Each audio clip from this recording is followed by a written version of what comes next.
아파요 함께 찬송하세. 그 피로 속죄함 얻었네. 금이 나은 같이 없어를 보배로 속죄함 받은 것 아니요.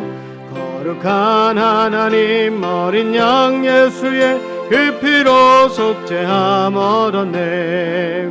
속죄함 속죄함 주 예수 내 죄를 속했네. 할렐루야 소리를 합하여 함께 찬송하세. 그 피로 속죄함 얻었네.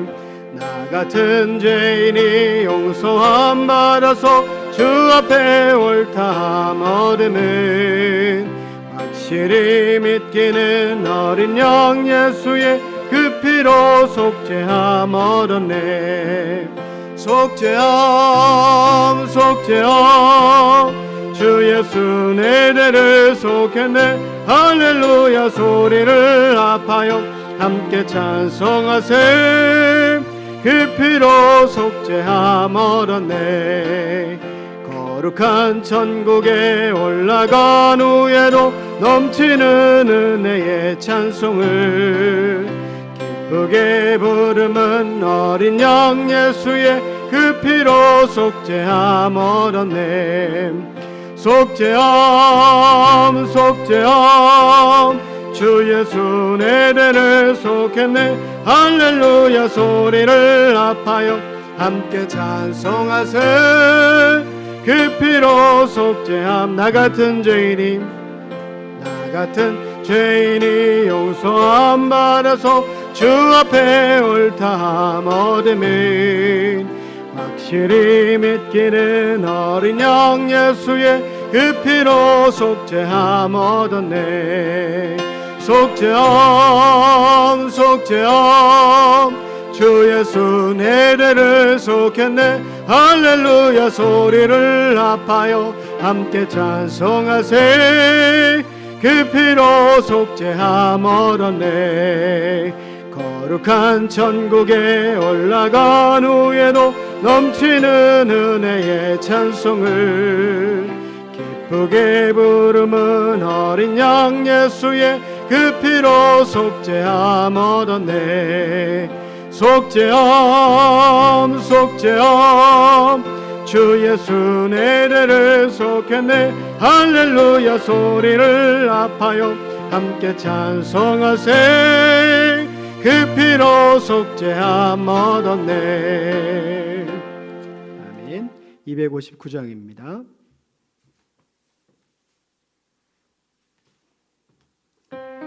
259장 예수 십자가에 흘린 피로써 그대는 씻기어 있는가. 더러운 죄 이게 하는 능력을 그대는 참으지 않은가. 예수의 보혈로 그대는 씻기어 있는가. 마음속에 여러 가지 죄악이 깨끗이 씻기어 있는가. 주 예수와 밤낮 서로 늘 함께 그대는 행동을 하는가. 아무 때나 어디서나 그대는 십자가 붙들고 있는가. 예수의 보혈로 그대는 씻기어 있는가. 마음속에 여러 가지 죄악이 깨끗이 씻기어 있는가. 주님 예수 다시 올 때 그대는 영접할 예복이 있는가. 그대 몸은 거룩한 곳 천국에 들어갈 준비가 됐는가. 예수의 보혈로 그대는 씻기어 있는가. 마음속에 여러 가지 죄악이 깨끗이 씻기어 있는가. 모든 죄에 더러워진 예복을 주 앞에 지금 다 벗어서 샘물같이 솟아나는 보혈로 눈보라 너희게 씻으라. 예수의 보혈로 그대는 씻기어 있는가? 마음속에 여러가지 죄악이 깨끗이 씻기어 있는가? 261장 한 장 더 찬양하시고 함께 예배하겠습니다. 261장입니다.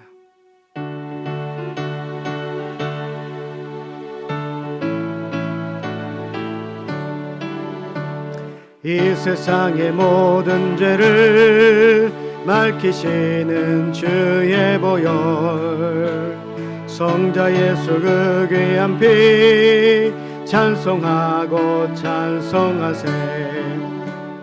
주님 앞을 멀리 떠나 길을 잃고 헤맬 때에 나의 뒤를 따라오사 친히 구원하셨도다. 있는 보라도 주의 흘리신 보혈로 이게 씻어 주옵소서. 가시관을 쓰셨으니 피로 얼굴 물드셨고 십자가의 모진 고통 나를 위해 당하셨네. 말로 형용할 수 없는 구세주의 구속하심, 그 은혜와 그 신사랑 찬송하고 찬송하세. 있는 보다도 주의 흘리신 보혈로 이게 씻어 주옵소서. 아버지를 멀리 떠나 바른 길을 저버리고 여러 가지 죄악으로 주홍같이 되었으니 물같은 것 가지고는 씻을 수가 아주 없네. 주여 귀한 법의 피로 날 정결케 하옵소서. 있는 보다도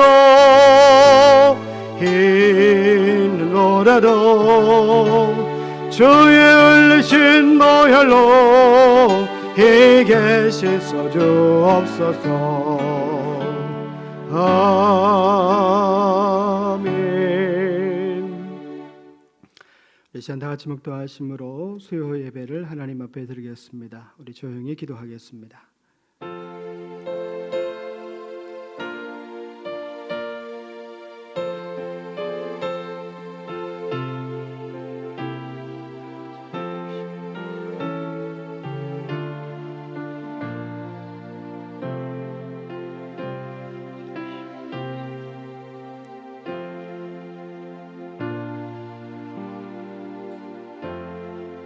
우리 예배를 받으시고 우리와 늘 함께 하시는 아버지 하나님, 3일 예배로 하나님 앞에 머리 숙여 모였습니다. 우리 예배함이 하나님께는 온전히 기쁨이 되게 하시고 우리 안에 하나님의 은혜가 새롭게 채워지는 믿음과 복 있는 시간 되게 하여 주옵소서. 예배의 모든 시간을 주님께 부탁드리며 거룩하신 예수님의 이름으로 기도드립니다. 아멘. 우리 찬송가 337장 같이 찬양하시고 우리 예배를 위해서 윤혜정 권사님 기도인 되시겠습니다. 337장입니다.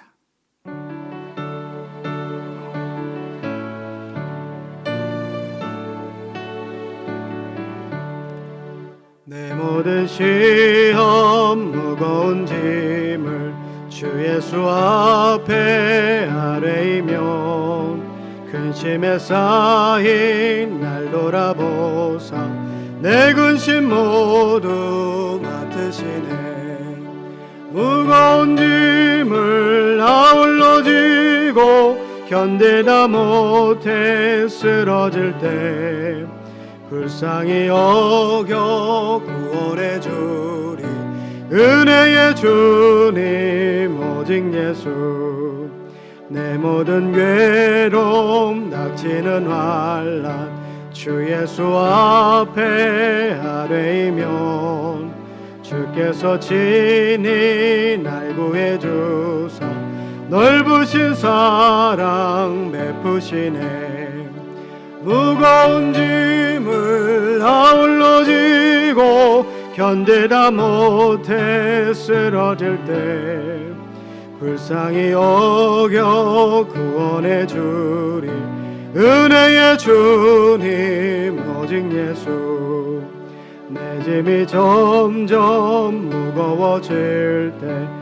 주 예수 앞에 아뢰이면 주께서 친히 날 구해 주사 내 대신 짐을 져주시네 무거운 짐을 아울러 지고 견디다 못해 쓰러질 때 불쌍히 여겨 구원해 주리 은혜의 주님 오직 예수 마음의 시험 무서운 죄를 주 예수 앞에 아뢰이면 예수는 나의 능력이 되사 세상을 이길 힘 주시네 무거운 짐을 아울러 지고 견디다 못해 쓰러질 때 불쌍히 여겨 구원해 주리 은혜의 주님 오직 예수 예배를 위해서 윤혜정 권사님 기도 인도해 주시겠습니다. 우리 다 같이 기도하겠습니다.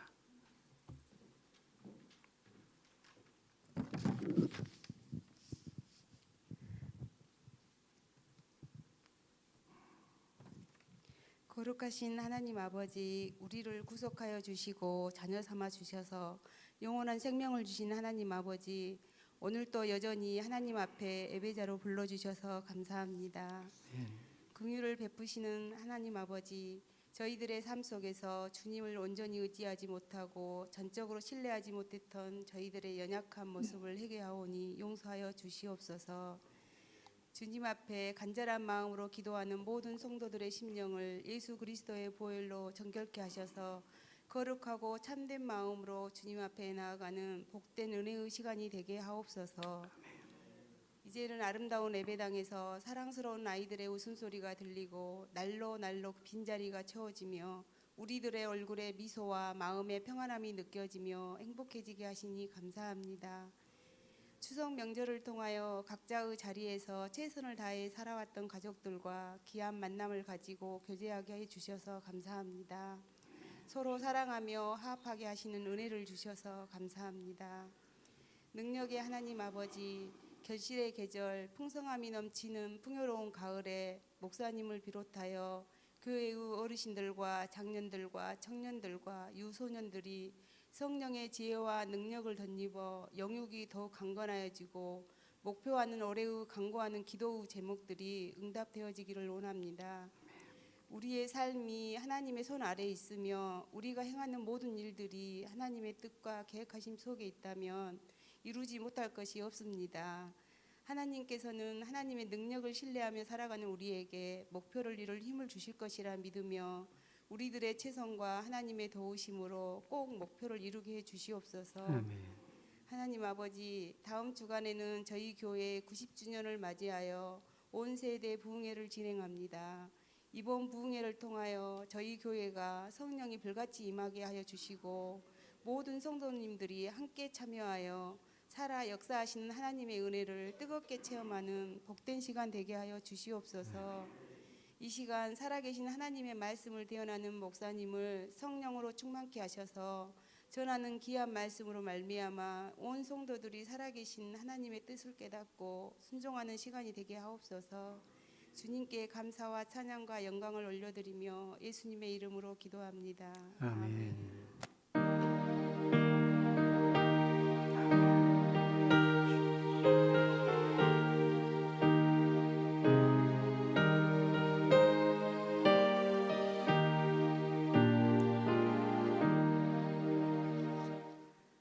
하나님의 말씀은 구약성경 룻기 4장 13절부터 22절까지의 말씀입니다. 구약성경 406쪽 룻기 4장 13절부터 22절까지 말씀을 제가 한 절, 여러분들이 한 절 교독으로 말씀을 낭독하겠습니다.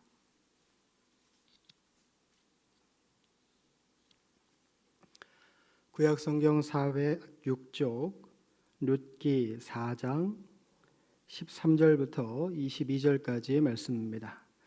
말씀을 교독으로 봉독하겠습니다. 이에 보아스가 룻을 맞이하여 아내로 삼고 그에게 들어갔더니 여호와께서 그에게 임신하게 하심으로 그가 아들을 낳은지라.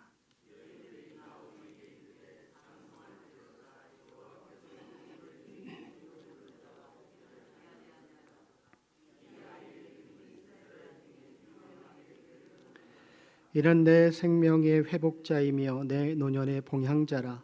곧 너를 사랑하며 7 아들보다 귀한 내 며느리가 낳은 자로다 하니라. 그의 이웃 여인들이 그에게 이름을 지어주되 나오미에게 아들이 태어났다 하여 그의 이름을 오벳이라 하였는데 그는 다윗의 아버지인 이새의 아버지였더라. 헤스로는 람을 낳고 람은 암미나답을 낳고 살몬은 보아스를 낳았고 보아스는 오벳을 낳았고. 아멘. 오늘도 하나님의 은혜가 여러분의 심령마다 함께할 수 있기를 주님의 이름으로 축복합니다. 말씀을 전하는 사람의 입장에서 제일 힘든 예배가 언제인 줄 아세요? 언제일까요? 새벽 예배는 아닙니다. 수요 예배. 왜 그런 줄 아세요? 제일 많이 조셔요. 제일 많이 졸아요. 이번 주간은 아마 더 할 것 같습니다. 추석 명절이 끝났고 또 며칠 쉬다가 또 일터의 자리에 돌아가서 아마 더 많이 피곤하시고 힘들 텐데 오늘 룻기 마지막 시간입니다. 오늘 이 말씀의 은혜가 여러분의 심령 가운데 채워져서 여러분의 피곤한 육체에도 하나님께서 강건함을 더하여 주시기를 주님의 이름으로 축복합니다. 4장까지의 말씀을 대략적으로 요약해 보면 이렇죠. 베들레헴 땅에 기근이 일어나서 엘리멜렉이라고 하는 가장이 이 모압 땅에 내려가는 것을 선택합니다. 나오미와 기론과 말론이라는 두 아들을 끌고 이 모압 땅으로 내려가죠. 근데 거기에 가서 엘리멜렉이 죽습니다. 그리고 두 아들도 결혼을 했지만 자식을 낳지는 못하고 두 아들마저 죽습니다. 이제 남아있는 시어머니 나오미 혼자 베들레헴으로 돌아오려고 했지만 그 며느리인 룻이 그 나오미를 붙쫓아 지금 베들레헴에 들어왔죠. 베들레헴에 와서 이 룻이 정말 열심히 시어머니를 위해 헌신했습니다.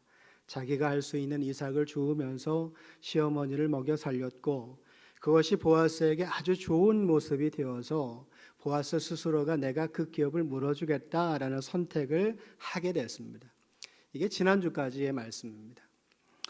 룻기 1장부터 4장까지 말씀을 쭉 읽어보면 정작 제일 중요한 역할을 하고 있는 이 룻이라고 하는 여인의 마음이 잘 드러나지 않는 걸 우리가 볼 수 있습니다. 좀 신기한 거예요. 자기의 마음을 아주 꽁꽁 감춰놓고 가문을 위한 선택만을 하고 있는 것만 보여줍니다. 그렇게 시어머니 나오미의 말에 하나의 거리낌 없이 그대로 순종하는 모습만 보여줘요. 단 한 번도 시어머니의 말에 불순종하는 것이 없습니다. 하다못해 말대꾸도 한 번도 하지 않았어요. 시어머니가 말한 그대로 그냥 순종합니다. 그래서 말씀을 읽으면서 드는 생각은 이런 생각이 들어요. 이 룻이라고 하는 이 여인은 도대체 자식의 생각이라고 하는 게 없는 사람인가? 그 정도로 좀 심할 정도로 자기의 생각이나 판단을 잘 드러내지 않습니다. 그래도 자기의 생각이 있을 텐데 지금까지 자신이 살아온 환경과 또 상황 속에서 자기 중심적인 어떤 생각이 분명히 있을 텐데 전혀 그런 모습이 보이지를 않아요. 오직 말씀 속에서 우리가 볼 수 있는 건 룻이라고 하는 여인이 생각하고 자기의 삶의 기준을 세운 건 무엇인가? 자신이 속한 가문이 다시 일어설 수 있는 길만 보고 있는 겁니다. 어떻게 하면 이 무너진 가문을 다시 세울 수 있을까? 시어머니를 어떻게 하면 더 편안하게 봉양할 수 있을까? 오직 그것만을 위해서 하루를 사는 것처럼 보여요.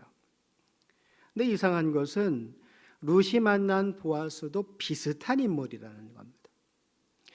보아스는 자신이 가지고 있는 기업을 누구보다 잘 돌보는 사람이었습니다. 자신이 부리고 자신 밑에 일하는 일꾼들 한 사람을 다 다독여가면서 자신의 기업에 도움이 될 수 있도록 잘 이끌어가는 인물로 보여지고 있어요. 거기에다가 자기의 기업을 무엇보다 소중하게 생각했던 인물입니다. 보리를 추수하고 그 추수한 걸 지키기 위해서 자기의 편안한 가정으로 돌아가지를 않고 그 타작마당 한켠에 준비된 불편한 침소에 드는 것을 보면 보아스는 누구보다 자기의 기업을 사랑하고 아끼는 인물로 우리가 생각할 수 있어요.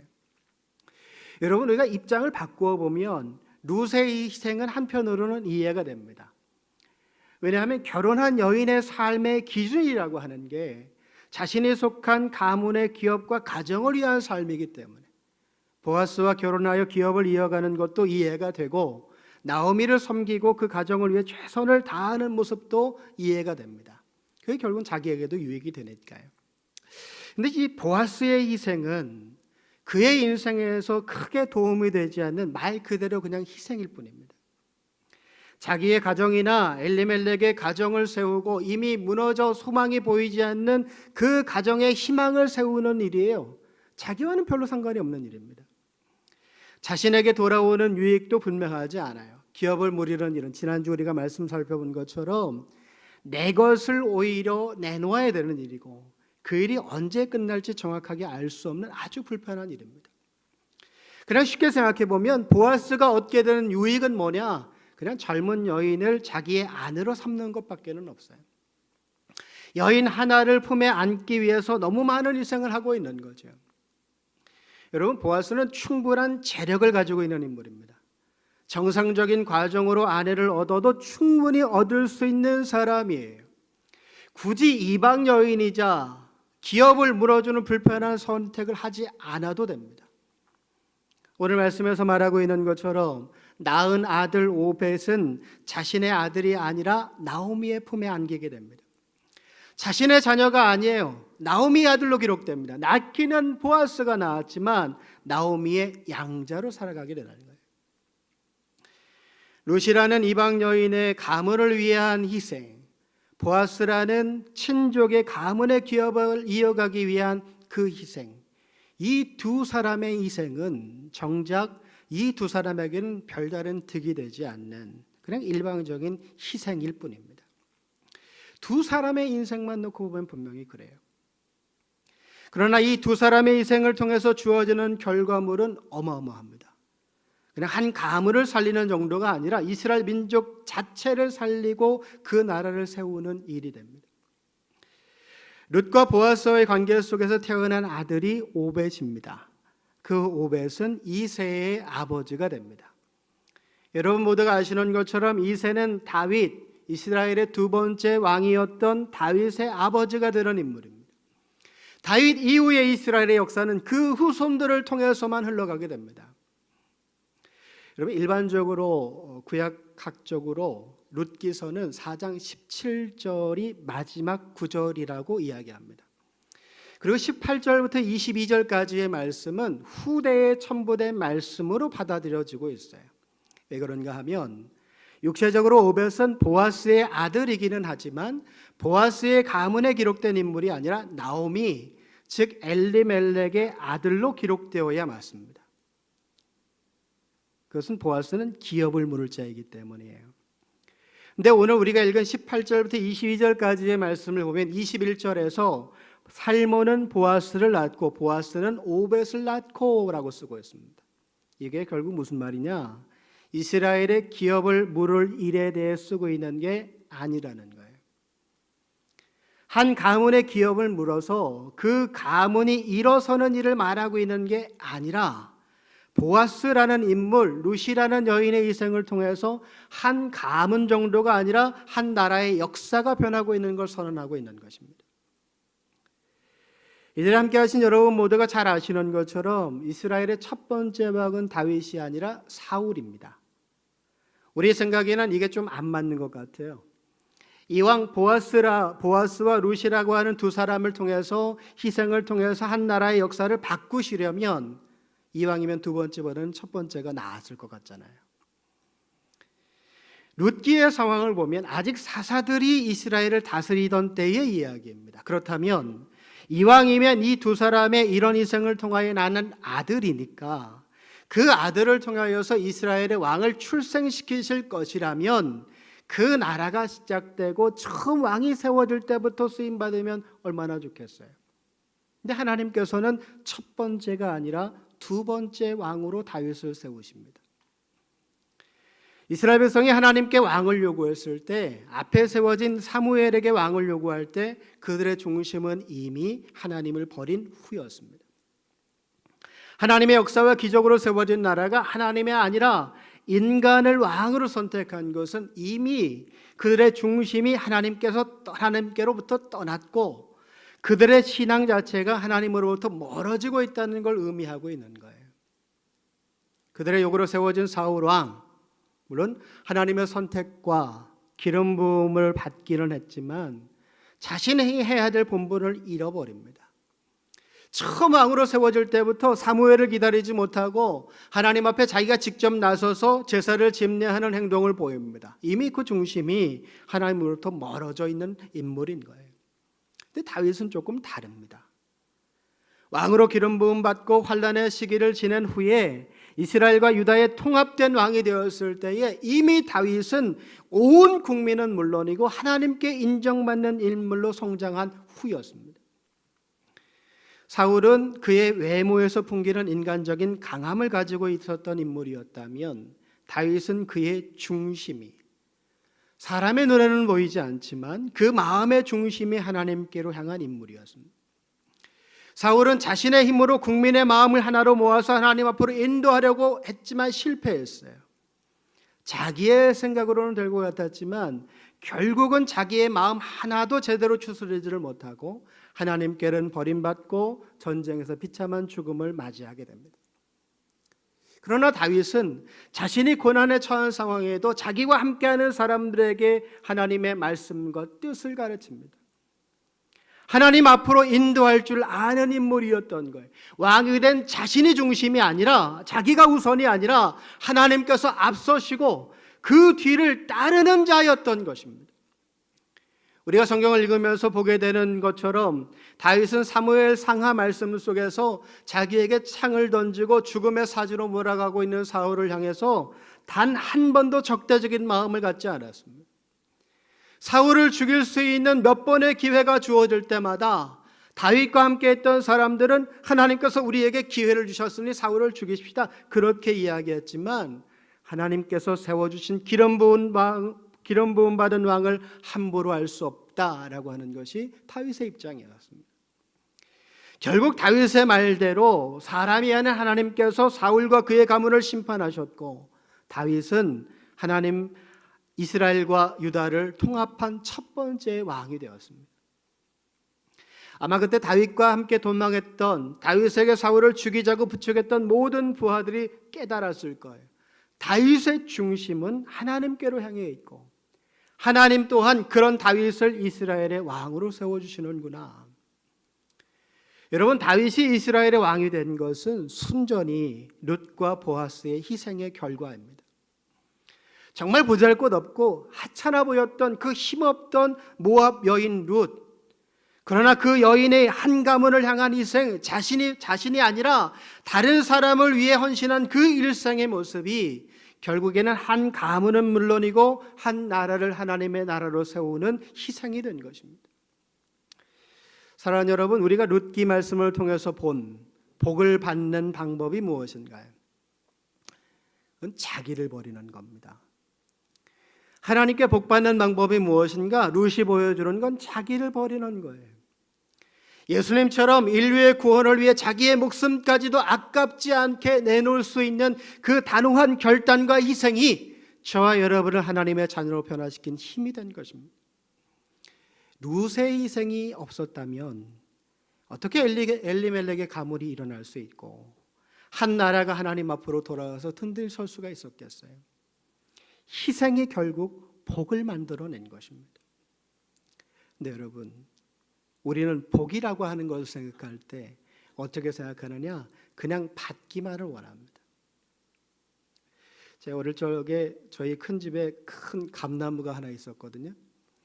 저희 큰아버님의 자제가 9이었는데 그 9 중에 3형이 늘 가을만 되면 그 감나무 밑에 가서 누워 있었어요. 입 벌리고. 뭐 떨어지라고요? 감 떨어지라고 누워 있었어요.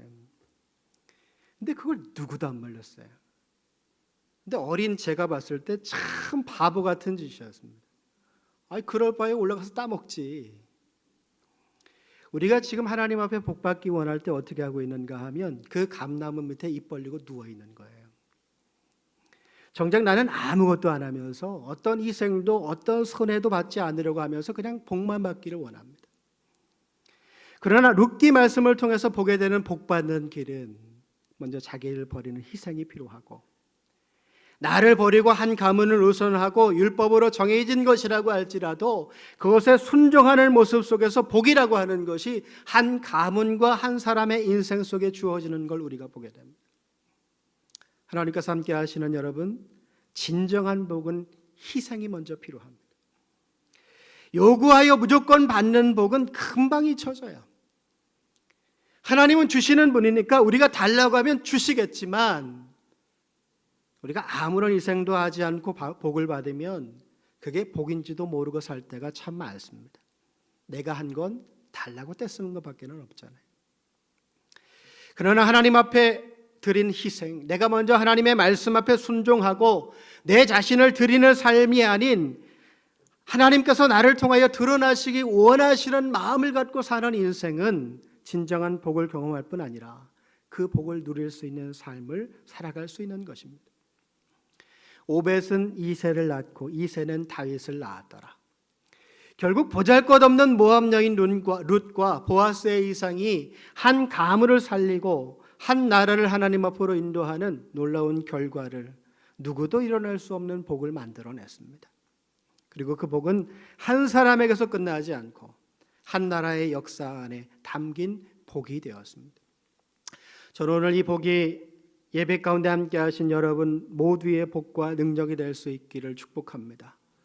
복은 바라고 원하고 가만히 앉아 있는다고 찾아오는 것은 아닙니다.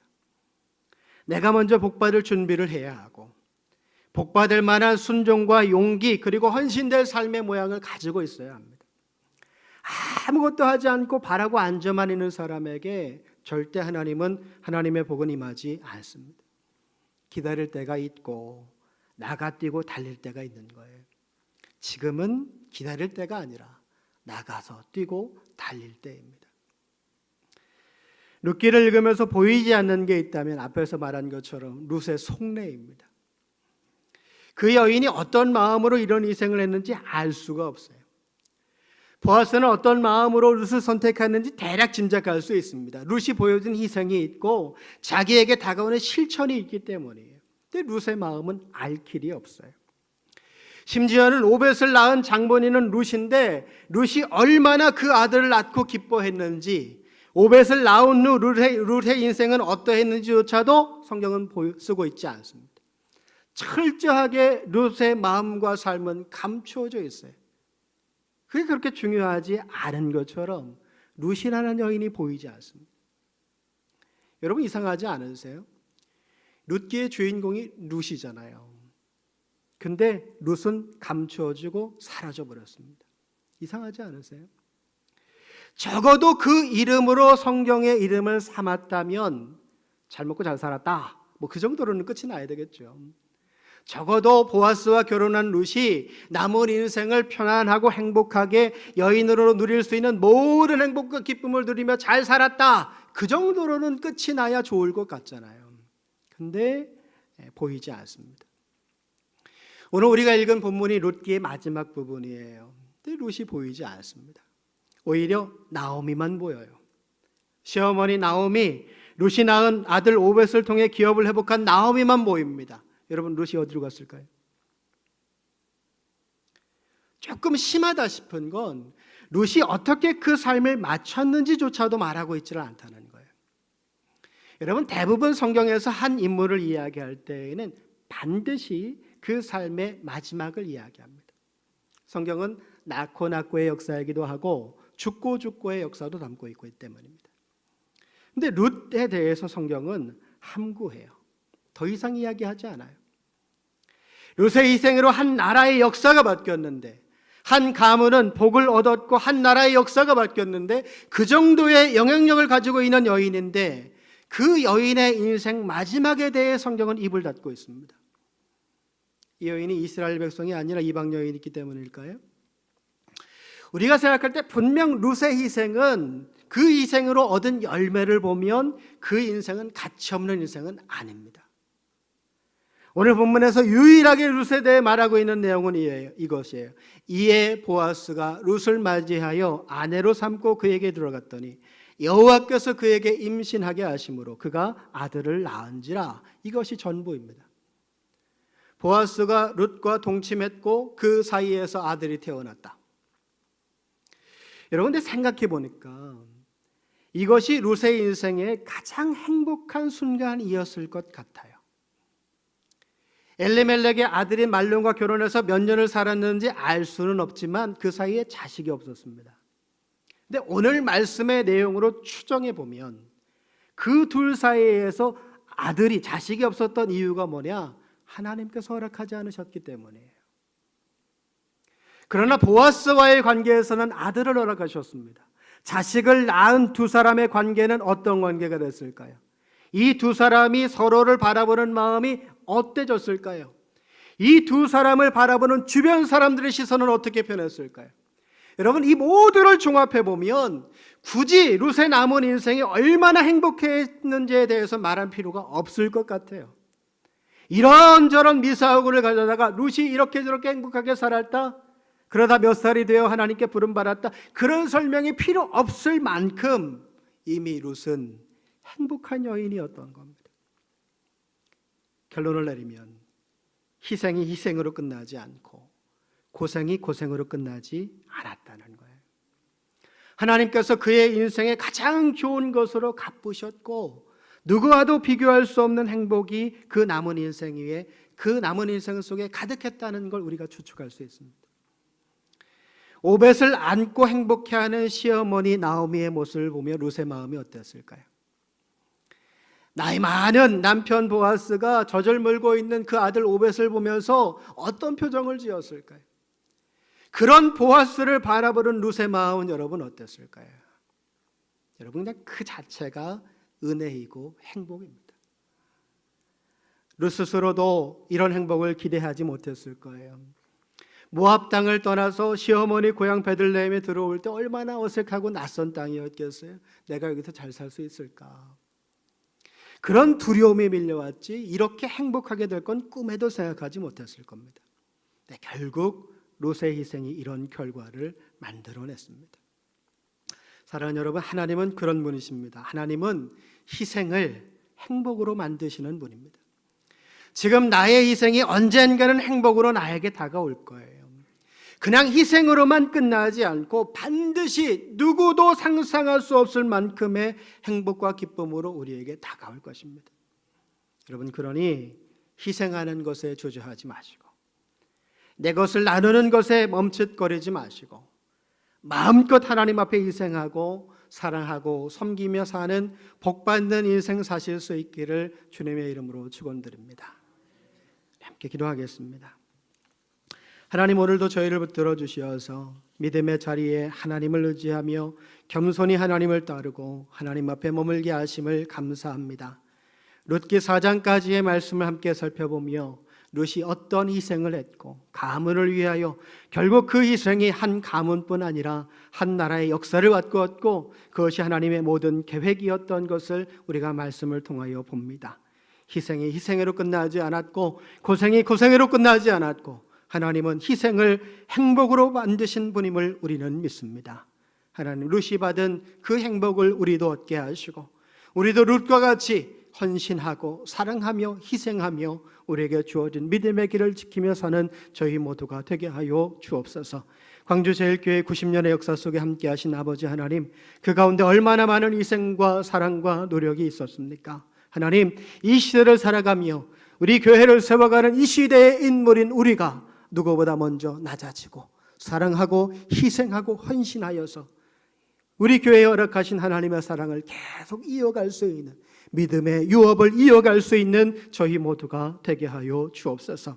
함께하지 못한 믿음의 가족들 많이 있습니다. 하나님, 그 삶의 자리에 찾아가 주시고 그 마음을 위로하시며 병든 육체 치유하시고 마음의 근심과 걱정 다 떨쳐버릴 수 있는 은혜 더해 주셔서 늘 하나님의 은혜 가운데 살아 기쁨으로 일어설 수 있는 믿음의 가족들 다 되게 하여 주옵소서. 오늘로 저 앞에 나와 기도하며 하나님의 은혜를 사모하는 믿음의 가정들, 그 생의 기업과 자녀손과 그 삶의 자리 위에 은혜를 더해 주셔서 하나님, 더 큰 행복과 더 큰 만족과 더 큰 기쁨을 누리며 사는 믿음의 가족들 다 되게 하여 주옵소서. 모든 걸 이루시고 우리의 삶에 큰 은혜를 허락하여 주실 줄 믿고 거룩하신 예수님의 이름으로 간절히 축복하며 기도드립니다. 아멘. 찬송가 351장 같이 나가겠습니다. 찬송가 351장입니다.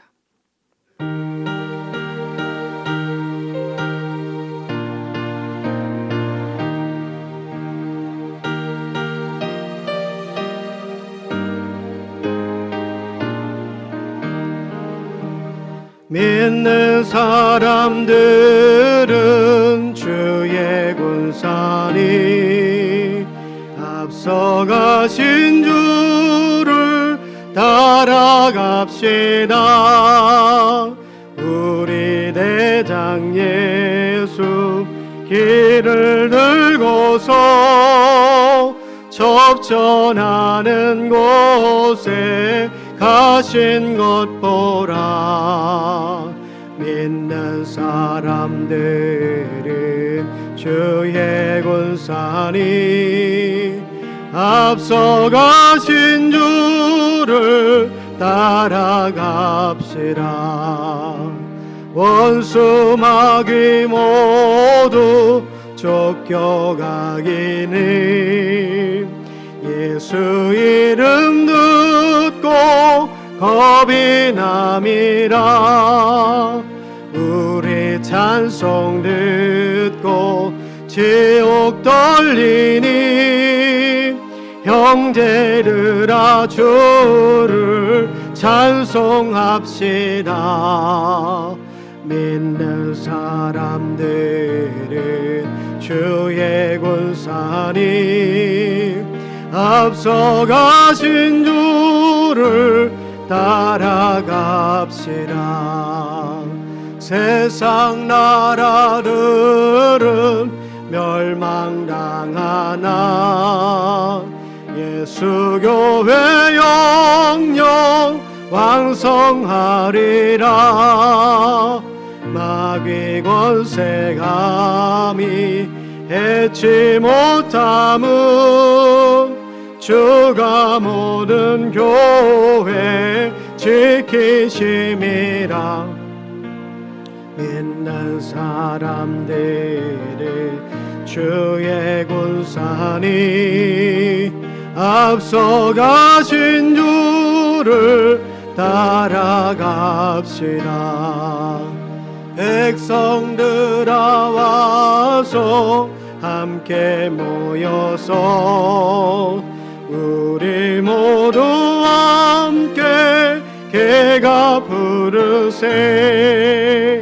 영원토록 영광 권세 찬송을 우리 임금 주께 돌려보내세.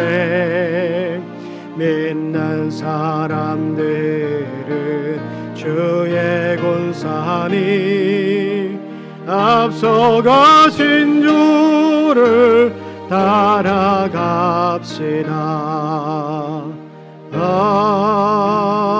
아멘.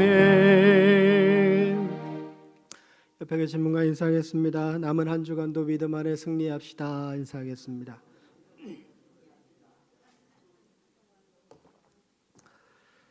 오늘 여름이 다시 온 줄 알았습니다. 광주가 31도가 넘었더라고요 오늘. 명절이 지나고 난 다음에 코로나 확진자가 또 많이 늘어나고 있어요. 2,000명 넘었더라고요 오늘. 주의하시고 잘 살피시고 조심하셔서 이때를 잘 지나가실 수 있기를 바랍니다. 광주제일교회 올해 90주년을 맞이합니다. 다음 주 수요일, 목요일, 금요일 저녁 8시부터 온세대 부흥회가 있습니다. 은혜 받는 가장 좋은 방법은요, 어떻게 해서든지 그 자리에 가는 거예요. 그래서 이 부흥회, 이 세 번의 부흥회는 영상으로 송출을 하지 않을 생각입니다. 이게 온 사람들 특권도 있어야죠, 그죠? 그리고 저희가 8시에 시작해서 늦어도 9시 반 안에는, 수요일과 목요일은 9시 반 안에 끝낼 생각이고, 그리고 금요일은 조금 길게, 그 다음 날은 쉬시니까 제가 좀 길게, 그리고 여러분과 같이 기도하고 안수하는 시간까지 가지려고 합니다. 기억하시고 최선을 다해서 믿음의 자리를 잘 지켜주실 수 있기를 바랍니다.